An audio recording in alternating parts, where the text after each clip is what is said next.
Hi, my name is Michael Kurtz, and I'm going to talk to you a little bit about the writing process. Uh,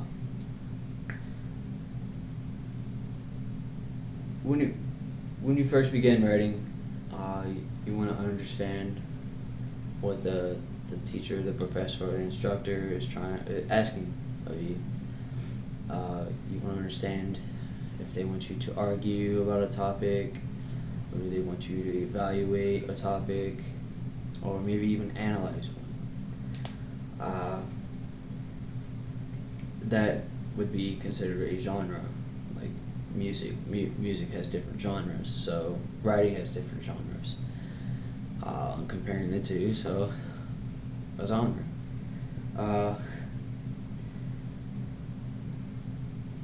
A simpler way to think of a genre is what type of essay do you want to write, or what it is asking of you.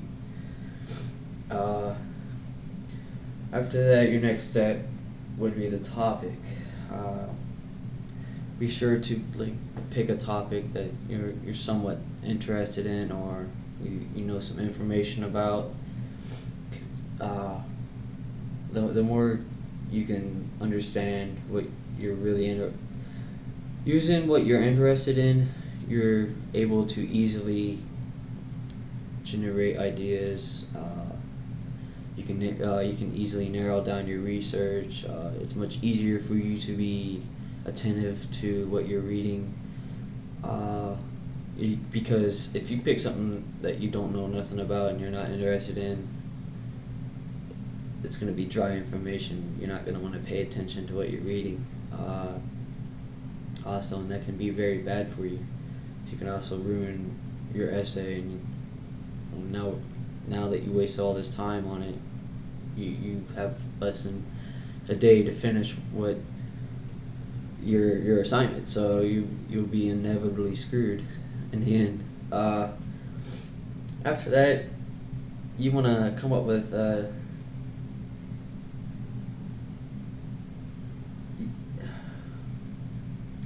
you want to come up with ways to come up with ideas.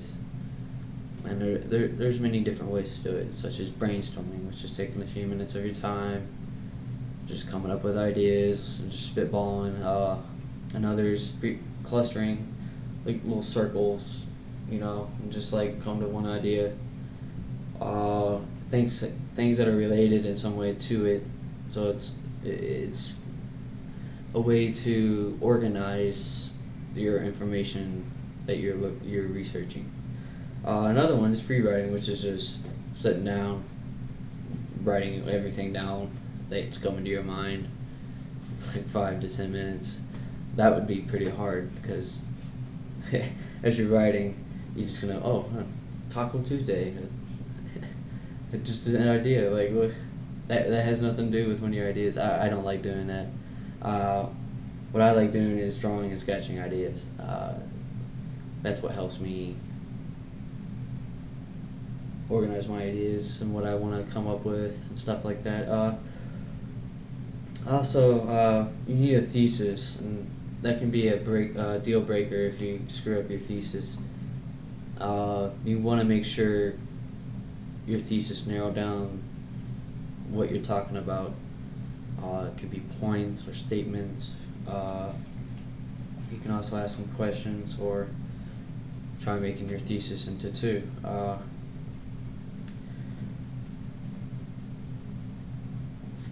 Also, after you get your thesis and your information that you did during brainstorming, you want to make a rough draft. A rough draft is just your essay unrevised to the best of your ability at first.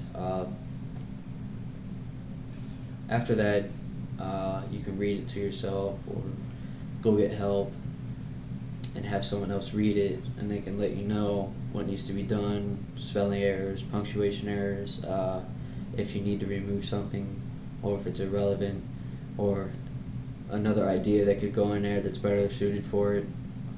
It could definitely help you out with a revision, and that's a main deal for your rough draft is after you're done. After you're done with your rough draft, you want to make sure everything's good. I highly suggest having someone who's an experienced writer look at it. That helped me out a lot. Because you don't want to just be reading it and then think you're good, but when you go to turn in your final draft and you get it back and you're wondering why you got a bad grade, you thought you did really well, but it turns out you missed a lot of errors, then you're going to be thinking to yourself, oh wow, I'm not a very good writer, I don't know how to do this. And that's just negative thinking.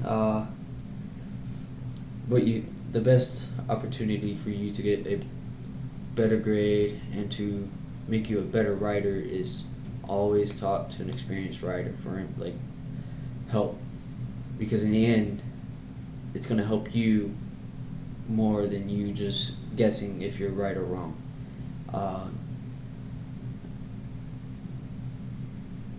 And when they help you out, you get what, like, after you're done with what they told you to do and everything, take the time and read it yourself and see how much it improved, because that will give you a real big ego boost. I mean, yeah, ego is bad, but at the same time, you're looking at it and you're realizing, yeah, I did this. This is my work. I got help, and now it's the best that it could be. And turn in that final draft and get a good grade. Thank you.